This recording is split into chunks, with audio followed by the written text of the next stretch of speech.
Hi guys, and welcome to my review of the Tipsy X EPZ Star-in-One. Tipsy is a brand that's known for, well, focusing more on the monitoring, on the public address applications of IEM, so for musicians and stuff like that, with the occasional IEM that's, let's say, more musically oriented. I've got here the TT Romso, one of my favorite IEMs, by the way. The Star-in-One is, well, it's marketed as an IEM that is specially developed for monitoring, for studio, for broadcasting, for that sort of usage. So maybe not on paper, at least, or according to their marketing material, not the ideal for using it as a normal musical or music reproduction IEM. Well, I will start by saying that I don't agree with that proposition, or with that proposal that they are doing. Much like I didn't agree that the EPZ G10 was a gaming IEM, I didn't agree with that as well. I think it's an IEM that plays music very, very well, very, very well. And the same thing applies here to the Star-in-One. I think the Star-in-One is an IEM that, although yes, okay, fine, I'm not going to say that it might not have its premise in being an IEM designed for broadcasting, for monitoring, for stage usage, for studio usage. The reality is it plays music very, very well, and I think it's down to a few very simple but smart implementations of certain aspects. Anyway, this is the box of the Star-in-One. Simple, nothing really too complicated. You open it up, bring some paperwork here, just basic stuff over it. That brings this little sponge which holds the IEMs with the cable attached to it. Well, one of them had the cable attached to it, the other one didn't have the cable, and I say one of them because I actually got two of them. I got both colors. This is the cable. It is a very basic cable, considering that we are talking about an IEM which is around $70, give or take. This is the carrying pouch, and then depending on which is the color that you get, the Broken Night Star or the Dayun Star. The Broken Night Star is the black version. Okay, so this is known as the the Broken Night Star. This is the black, rather, let's keep it simple. And then the white one is known as the Yun Star. I hope I'm not saying that wrong. I thought both of them looked absolutely stunning, so I said to myself, I had to get both of them. So depending on which one you get, the tips will either be these tips, which are like kind of the lecture type tips, either in white or then in black. Okay, so on the Yun, I'm using the stock tips. On the black one, I'm using the white, some BGBV white bores, and I'll get to that in a second. Anyway, this is the box, like I said, simple. I would have liked a nicer cable. The tips, I guess I can live with them. It is, like I said, $70. Yeah, look, it is what it is. I guess maybe money was spent in other areas, namely in choosing a good driver, in choosing a high quality driver. It's an LCP driver, by the way. I think money was probably spent there. The shell is a nice kind of resin shell, which does screen EPZ in its quality of finish and look. Very, very. I mean, it's if you know other EPZ products, this will definitely remind you of them. It's got a venting hole over there, as you can see there. Okay, and then it's got the name of the actual IEM on the shell.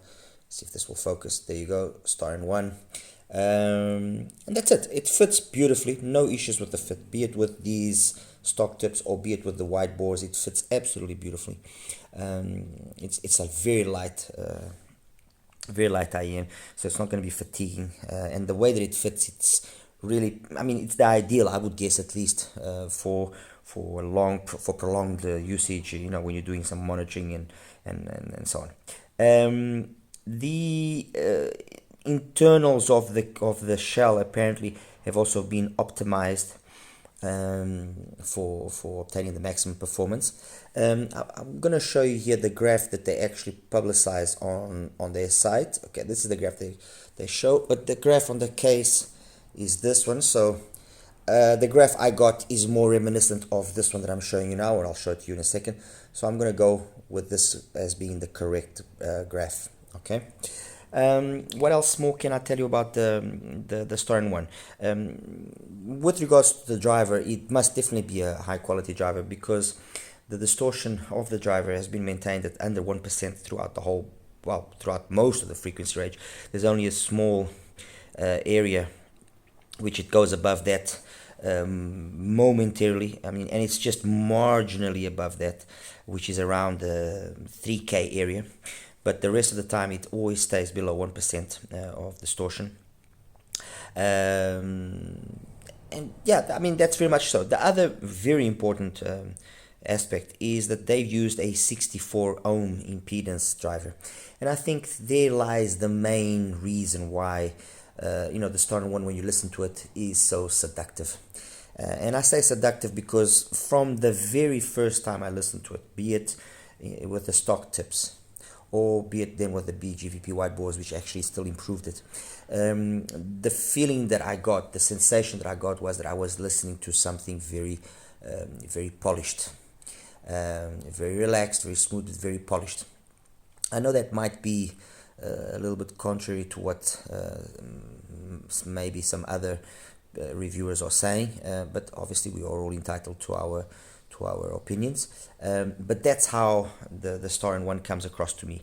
Very smooth, very polished. It sounds way more expensive than what it actually is. Okay, and you start feeling, or you start getting a notion of how it sounds when obviously you start comparing it with other IEMs. Anyway, on that note of what I used to compare it, I had to get the TT Romso out. I mean, like I said earlier, it's one of my favorite IEMs. The shell is very, very similar to the shell of the Starn one. Finish, size, look, everything. I would even, well, the look actually looks nicer, to be honest. It's got a 12mm driver inside, also single dynamic, and I think by the way that it looks, and that it maybe probably was also made by EPZ, could be wrong, but it does have that feel, and it sounds very old school. The TT ROM. So the TT ROM has got that. It's got that kind of 70s type organic kind of sound to it. It's very musical. Some might consider it bloated in the bass, but it's got that. It's got a very, very satisfying sound. It's not a technical IEM. No, it's got that kind of Venture Electronics SIE type of sound. And for the roughly $100, just under $100 that it cost, I think it was an IEM that kind of fell a little bit on the side, because it didn't follow the Harman tune, and people were perhaps a little bit scared of trying alternative tunings. But anyway, personally, I think that TT Romso is an absolute beast of an IEM. Next to that, the Wizard HE10, again an IEM that I think, because of the fact that the EA500 came out at more or less the same time, it kind of fell a little bit into the forgotten corner. People didn't really pay much attention to it, and the reality is it's got a fantastic, I mean, it's a very, very nicely built IEM, typical Wizard.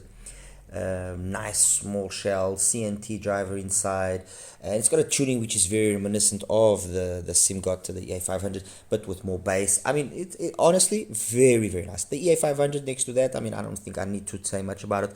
The only thing I will say is that people complained about it being a little bit too bright, a little bit too overly energetic. I can only say what I hear, and I've got 3 sets. They're all graphed basically the same. They all sound basically the same. And what I hear is a very balanced out sounding set. Yes, I'm using the red nozzle. That's the one that works the best for me.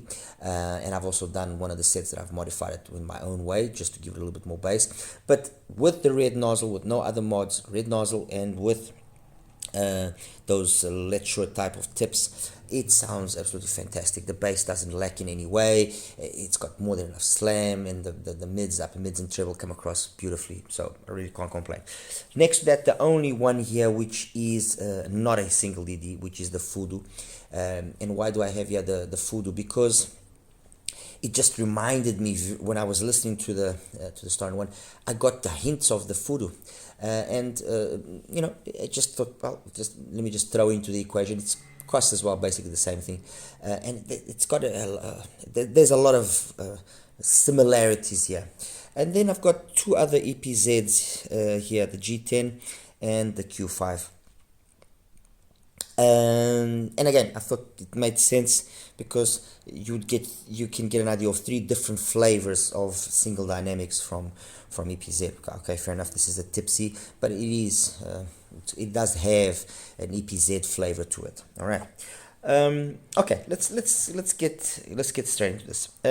These two units, when I measure them and I graph them, they graphed absolutely identical, not only left to right channel, but also identical between themselves. So there's nothing here that I can say or point about possible not good quality control. Or, okay, fair enough, it's only two pieces. I might get another one just for the sake of getting another one to see how that one comes out. But it's definitely got a V-shaped type of signature. You know, being commercialized or being announced as a monitoring IM, you would naturally assume that, oh, okay, and you know, mids, upper mids, and treble are going to be relatively emphasized but well executed to bring out all the details and so on and so forth. And yes, it does have it. But what surprises you, or at least me, is the amount of bass that it has. So it's you could say a V-type signature. There's about a 10 dB gain to the bass, 10 dB, just slightly over 10 dB gain into the pinna gain into the mids, upper mids, and treble. But it's been very well balanced out. I want to show you the graphs in a second, you'll understand. And so what ultimately does come across is not an IEM that sounds as energetic as you would possibly think, especially when you compare it to the G10. But it's got the right amount of detail, the right amount of smoothness to just sound, at least to my ears, very mature. It sounds very, very mature, but at the same time very detailed. You know, okay, fair enough. Yes, if I'm going to compare it with the EA500 is more detailed. Yes, it is more detailed. But for the tuning that was attempted here, or that was done, it is a very detailed IM. And were it not for the fact that it does have the amount of bass that it has, it would be as equally detailed as the EA500, if not maybe more. The fact that the EA500 just edges it out is because it doesn't have as much bass. So V-shaped signature, nicely executed bass, very nice, very smooth. It's got good resolving capabilities, good texture. It sounds very correct timbre, you know, in its tonality and in its timbre. A little bit of a recess in the mids, but nothing too significant. And then you know, pin again with the mids, upper mids, and treble again being executed in my opinion very well. The mids probably or let's say the second star of the show, and then the treble is suffice. It's not excessive, it's not aggressive, there's no sharpness, no harshness, no sibilance, no nothing, but it's got enough detail to just complement the rest of the frequency range very nicely, and to above all not come across as being overly energetic in that part of the spectrum. Okay, compare them to you know, the IMs that I selected, and this is not so much as to find a winner or a hero or a loser, but for you to kind of position better compared to the TT-ROM. So they are two completely distinct tunings. This is a bass monster by comparison. It's got its own very peculiar type of sound.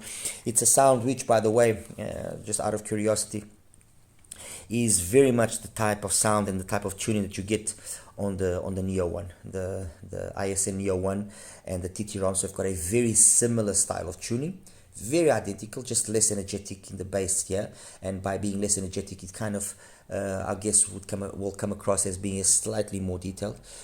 So the ISN Neo 1, if you have an ISN Neo 1 or if you listen to that, then you know what then the TT Romso very much sounds like. The TT Romso just has a little bit more guts to it because it's got a bigger driver and a little bit more gain on the bass end. But in terms of the mids and upper mids, this actually sounds superior. It's got a little bit more detail. Well, a little bit more it's got more detail than the TT Romso. But the truth is, they are both fantastic IMs. Be it the new one or the TT Romso, are both fantastic IMs. Comparing the TT Romso to the Star 1, like I said, two distinct tunings. I guess that this will be more appealing, or more people will appreciate the tuning of the Star 1 as opposed to the TT Romso. So that's that one out of the way. I'll compare it first here with the Fudu. Compared with the Fudu, they've got similar vibes, and although when I show you the graphs, you will see that the mids, upper mids, and treble on the Fudu is not as energetic as on the Star 1. The truth is, when you then do hear it and you start, going through songs and trying to get a feel for it, you listen to something like Sweat from J.K. Reviv, which I'm actually playing right now. Let me just lower this a little bit so it doesn't. You listen to this song, and there's a lot of similarities. There's a lot of similarities. This, although more energetic in upper mids and treble, actually does come across, I would say, as maybe smoother and more refined than the Fudu. Not by much, but it does. There again, you do have the BAs there, which do give it a little extra twinkle and sparkle, although in a very relaxed manner. The implementation of the BAs in the Fudu has been done at least in my opinion, in a smart manner, not overly emphasized so that you don't get that negative BA timbre that usually is associated. Okay. House of Groove, for example, from Eugene Groove. You listen to it on the Star 1, fantastic. And again, you listen to it on the Fudu, fantastic. I mean, I've always liked the Fudu from day one. A lot of people didn't really like it. They thought it was an off tuning. I think it's a fantastic IM. It sounds really nice. It's got a nice sound for what the proposal that was had for it was. At the end of the day, look, we are living in an era where there's a lot of stuff, but the majority of it, for the most, actually is good quality. It's well built, and it actually does sound well. And sometimes we get a little bit caught up on but the differences and this, when in reality, when you actually start using an IM A, B, C, D, and you start, you're gonna be very hard pressed to see differences unless you are in absolute perfect conditions with no noise and the ideal thing, because on a day-to-day usage, it's gonna be hard. So that's that, very equal. Compared to the EA500, the EA500 is a more detailed IM. It's got more details, yes, more twinklies, more sparklies. That's undeniable. I will guess that some people will also find it a little bit more fatiguing because it's today it is a little bit more brighter than the Star 1. Although I think that's down more to the fact that it doesn't have the bass of the Star 1. And in that respect, the Star 1 is an absolute beast in terms of the bass and the low mids. This is absolutely fantastic. The EA500, takes the lead ever so slightly, is more in the transition from the mids to the upper mids, and then from the upper mids to the treble. And it's not, it's not a lead that you would say, it's huge. No, it's very much a give and take, and depending on the songs. Like for example, in a Sentimental Mood from Cecil Norby, I actually prefer. Although it sounds absolutely flawless on the EA500, the extra bass that we have on the Star 1 just makes it, not really the extra bass, but the extra weight that the bass has on the Star 1 just makes her voice come across very lush, very, very, very seductive, and that's the thing here. And I think I'm almost positive it has to do with the fact they're using a high impedance driver, and something which you see as well a lot of the times in headphones. Headphones usually are 150, 300, 400, 500 ohm impedance, and you listen to that earphone, and then sometimes when they are available, you listen to that same earphone but with a lower impedance, so that it's easier to drive with simpler decks or amplifiers and so on. And there's always a certain magic in the tonality of the high impedance drivers that is very seductive, and it's down to the fact that everything has to be wound in terms of the voice coil in a more precise manner because of the higher impedance. The wire has to be thinner. All these things electrically will make for a driver which is more polished. And that's the main thing here. I mean, the driver here definitely is a very high quality driver, and that quality comes across in those lower distortion levels, in the fact that, although it would seem like it's going to be a very energetic, and if it were maybe a 16 ohm driver, you would feel all of that energy. Over here, everything just comes across ever so gently. At least in my books, I never found it to be in any way aggressive or anything of the sort. So, I mean, there's again no winner, no loser. They are complements to each other because they just are very different. Both are excellent in what they are doing. The EA500 is not the popular IEM that it is for just the sake of being. No, it is a very good driver, well tuned. You can't really fault. Ultimately, we cannot really fault the EA500. The EA500 is not one of the best earphones of 2023 for the sake of just being one of the best earphones. A lot of what I've just said about the EA500, I apply it to the HE10, and I would say the HE10 ultimately does sound very close to the Star One because of the fact that it has got that extra bass, and so the sound that you get is way more similar here than it is here. They've got that same kind of warm tonality, but with plenty detail when it's called for. So, if you have an HE10, you really have an idea of what the Star One is like. If you have an HE10, is a Star One an upgrade or no? I would say again, it's very much a side grade. Okay, if for example compared to the TT Romso, but this is a personal thing, I think that yes, this is a better IM. This is going to be an IM that more people will like as compared to the TT Romso. If compared to the Fudo, I would say that they are interesting side grades to each other. The same thing as well as with regards to the EA500 and the Star One. With regards to the HE10, they are very, very equal. So I'm not even going to put here the possibility of being side grades. Okay, not. As then compared to the two EPZ proposals, well, this one, the G10, is the one that has, let's say, the leanest bass, apparently, the least extension past 10K, while this is kind of the polar opposite. It's got a little bit more bass than there, but it's got way more details up top. And this one is supposed to be even more detailed up top than the EPZ, the Q5, with about the same bass. And I have to say that yes, with regards to the bass, very equal. Actually, they are all very, very equal. Perhaps tonally, these two are more similar than these two. In terms of the mids, I would say that the mids on these two are again more tonally similar than what on the Q5 and on the Star One.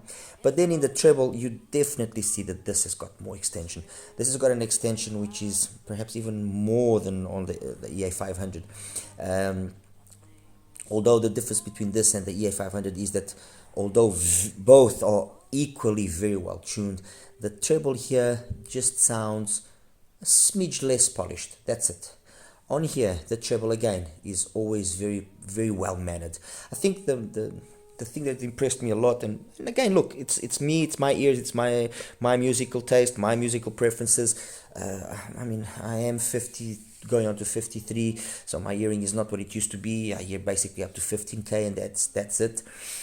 The two things that impressed me a lot about the Star One, and I guess a lot of that was down to the fact that all the propaganda about it being monitoring and this and that and blah. I was kind of expecting a certain sound, a sound that would be clinical, perhaps a little bit neutral, not so musically engaging. And then when I listened to it, straight away I'm greeted with this amazing bass. The bass is absolutely amazing, and then the smoothness in the upper mids and treble, which is really, really very intoxicating.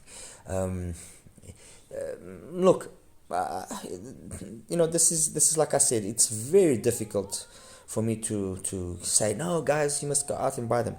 What I'm gonna say is this: if you have the opportunity to listen to it, and an opportunity to listen to it, with time, with a little bit calm, listen to it. Give it a good listen, and I am sure that you will very, very quickly pick up on the magic of the Starn one. In terms of the sources that I used for the Starn one, just for the sake of also you guys understanding what this is, or what this possibly can match better. I used obviously the Cayenne, the RU7. I used the Shio. I used the M1P from Colorfly. I used the Yuki, and I used as well the Q15. I would say the Q15 is perhaps not the match that I thought was going to be the best. Well, I initially thought it was going to be the best, but then somehow it just, the Q15 has got a warmer sound, and I guess with the overall warmer kind of vibe that I'm getting from the Starn one, that match wasn't the best. I found the best matches to be the Yuki and the Cayenne RU7, and then the Shio and the Colorfly basically equal. Actually, the Colorfly, although also it uses an AKM DAC chip, it does sound a little bit more alive than the Q15. The Q15 is very, very smooth when it comes to that, and it actually will be an ideal unit to use if you've got an overly bright IM. In this case, I didn't consider, or I didn't find this to be an overly bright IM, or something which was as bright as supposedly was being marketed as. So that little extra openness in the sound of the Cayenne and of the Yuki was a nice match. It just brought out the best balance, in my opinion, on the Starn one. And that's it. Just finally, so that you guys can also understand why the different tips and so on and so forth. Well, I just found it with the wide bores, and when I show you the graphs, you'll understand the way that it treated the 5 to 10k area, and then the past 10k area makes for a more smoother presentation, at least in my opinion. Like for example, the song that's playing right now, Twilight from Brian Simpson, it just has that little bit extra amount of air, of space, with the wide boards that it does with the stock ones. House of Groove, again, there's a bit of an atmosphere to that. It sounds again better with the wide bores. Another one here that is also quite entertaining with the wide bores is Against the Wind from Victory. Fantastic. The bass line, absolutely amazing. Honestly, really, really, really nice. Another song that comes across very well as well, Bobby Blue Bland, Ain't No Sunshine When She's Gone. It's a live playback, this particular version, and the bass, and then just the right amount of twinklies, and it sounds really good, guys. Trust me. I've got that song in my playlist. You guys can have a look. It's under the playlist, which is called Acros Ultima. It's towards the end of the list. It sounds fantastic. That song, Mad About You from Sun Little as well. Very nice song to hear and to get a general idea of what an IM is capable of doing. Home from Dominique Filzam, fantastic. Another very nice, another song that I like using quite frequently. This Man from Robert Cray, very nice song as well, to get a good idea of what different IMs are like. And yeah, that's it, guys. Anyway, let me just show you now quickly the graph, so I stop rambling here and carrying on. Yeah, we'll wrap it up. Take care now. Hi guys, and welcome now to the graph section here for the Tipsy Starn one. This is the graph of the white Starn one using the stock tip, and as you can see, definite V shape. I mean, the top of the bass basically matches the top of the mids and upper mids and treble, so no real area here of one section standing out over the next. Full bass, a little bit of a bleed into the mids, but not really detrimental in any way. And actually, the fact that you've then got this nice amount of energy as well there in the treble and in the mids and in the treble, actually you don't feel this slightly recessed male vocals as compared to female vocals. But again, nothing really that's a hindrance or detrimental.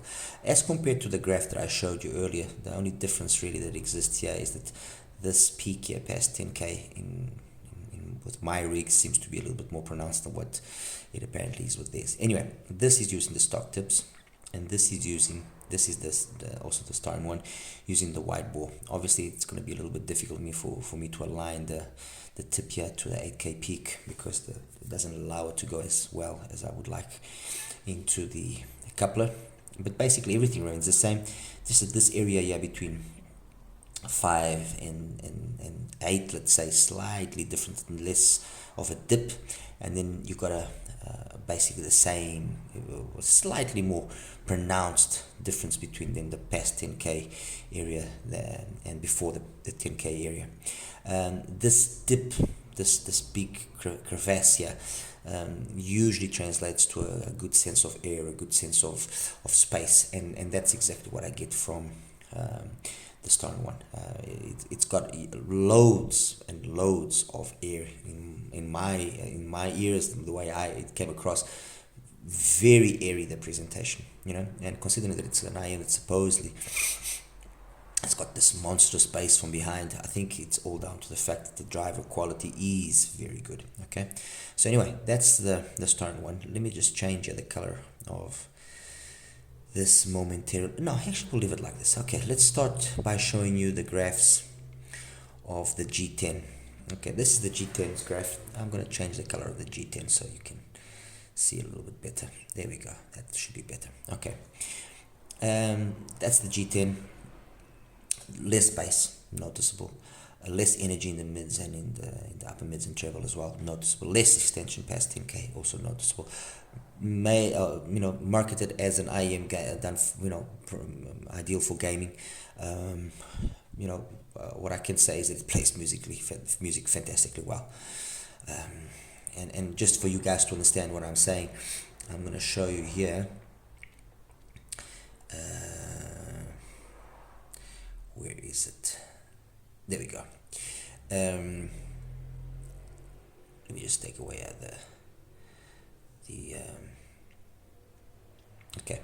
The graph I've just placed is the graph of the EA500, and as you can see, there's the difference here definitely in the bass, but in this part here, mids, upper mids, and treble, the difference is not as what you would think, and the reality is, in terms of the mids, the mids of the G10 are very good, and it plays really, really well. And I'm using the EA500 as a comparison because the EA500 is probably that's its strongest point, and I must say that it's not better than the EA500. No, I'm not saying that, but it does play that mid part, that the meat here is very, very good. Okay, but anyway, let's get back here to the Starn one.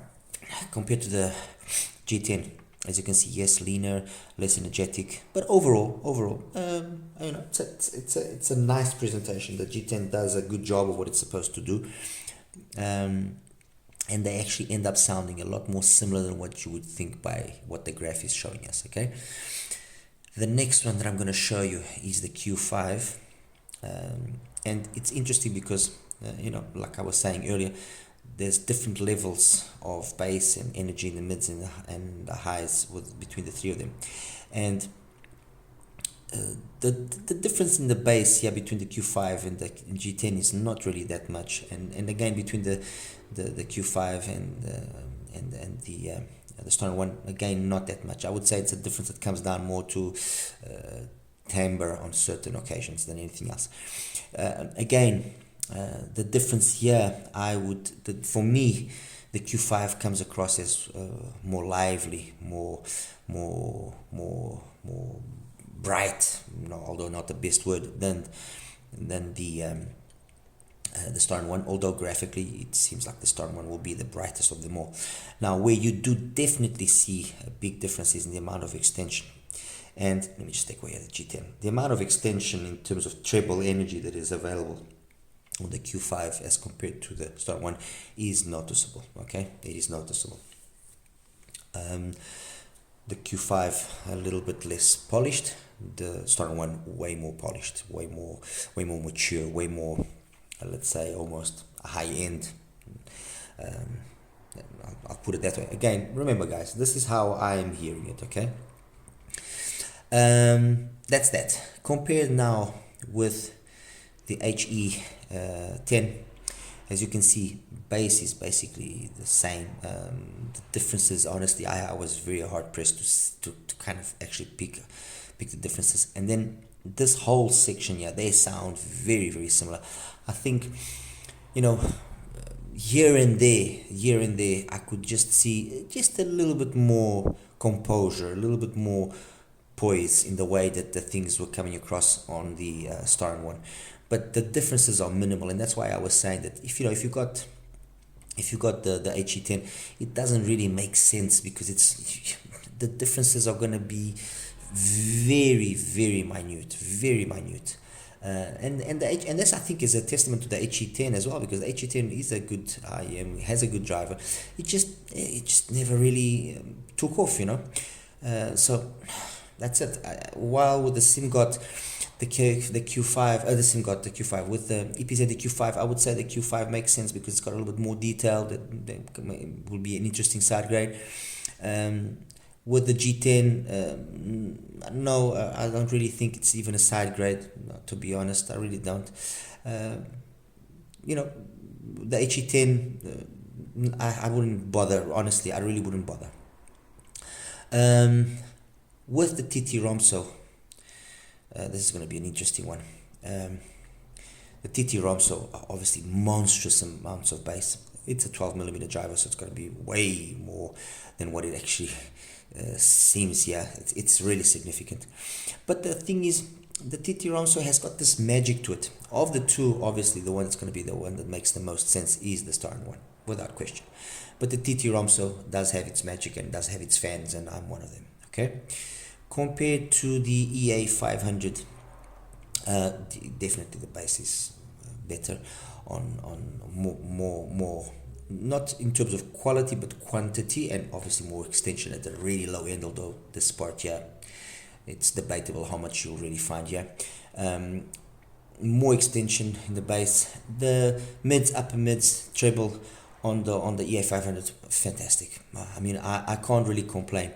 I guess that people will say that it's brighter because the balance, if you look here, the balance between the bass and then the mids is skewed towards it being more of a mid-centric IM, while, for example, on the Starn one, they basically are equal.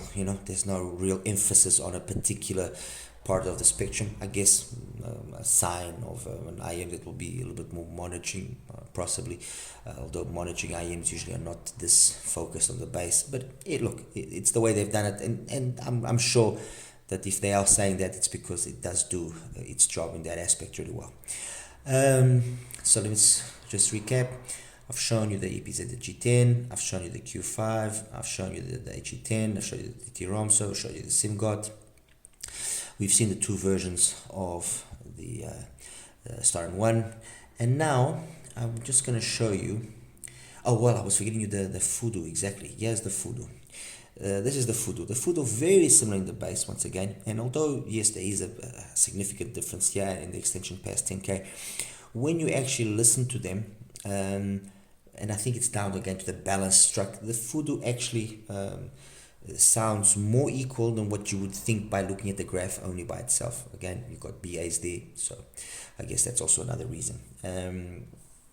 And the good thing about the Fudo is, although it's got the BAs, it doesn't, at least I never really got that BA timbre being prominent or being an issue. I've always thought that it's a really nice IM. It's been very nicely tuned, at least in my opinion. But what I wanted to show you, which I thought was actually quite interesting, is if you guys recall, I said that well, I actually didn't mention it. I mentioned another thing, which was the ISN Neo 1, which I'm just going to bring it up now here quickly. This is the Neo 1, and I'm going to show you the TT Romso. I think the graph says it all. The TT Romso and the Neo 1 have got very similar styles of tuning. The thing is, the balance struck on the Neo 1 is perhaps a more evened out balance, and it just sounds overall very, very correct, very nice, very engaging, very old school, but very engaging. So that was one of the things that I thought was interesting. But what I did think that was very interesting, and I didn't mention it during the review, but I'll mention it now, is when listening to the Star 1, there was another IEM that reminded me of it, and when I took it out to listen to it, I confirmed that let's say suspicion, and that suspicion is this IEM that I've just placed the graph on. And what is this IEM? This is the ISN D10. It's no longer available, but the ISN D10 has got a very, very similar sound and presentation to the Star 1, or the Star 1 to the D10. The difference is that the D10 is more pronounced, the bass, and it's hasn't got as much details up top past 10k, but the overall way that they come across is very, very equal. And that's it, guys. I mean, I think I've given you enough for you to have a general idea of what the Star 1 is like. Obviously, I respect other people's opinions and other people's takes on the Star 1. My take on the Star 1 is that it's an IM that doesn't only do monitoring well, it plays music very well. At least my music library, it did it beautifully. Some of the songs, I was really impressed, and above all, the thing that I like about Star 1 is it's very unfatiguing. I put it on and I just listen and listen and listen and listen, and I've actually been listening to it way more than what I initially thought. When I first heard about it and saw the graphs and even looked at the graph, it just is got this, like I've mentioned already before, it's got this very seductive sound, and that's why I think to be interesting for those of you that do have the possibility to have a listen to it. Take it for a spin. You will definitely be impressed, and if you choose the right tip and you have the right source, like I mentioned earlier, you will be definitely impressed by what you're going to listen. All right. Anyway, guys, as always, like and subscribe. Any questions, any other comparisons that you would like, please let me know. And I again apologize if I don't sometimes get back to you on time. I try and do my very best. Trust me, I really do. All right. Take care now. Bye bye.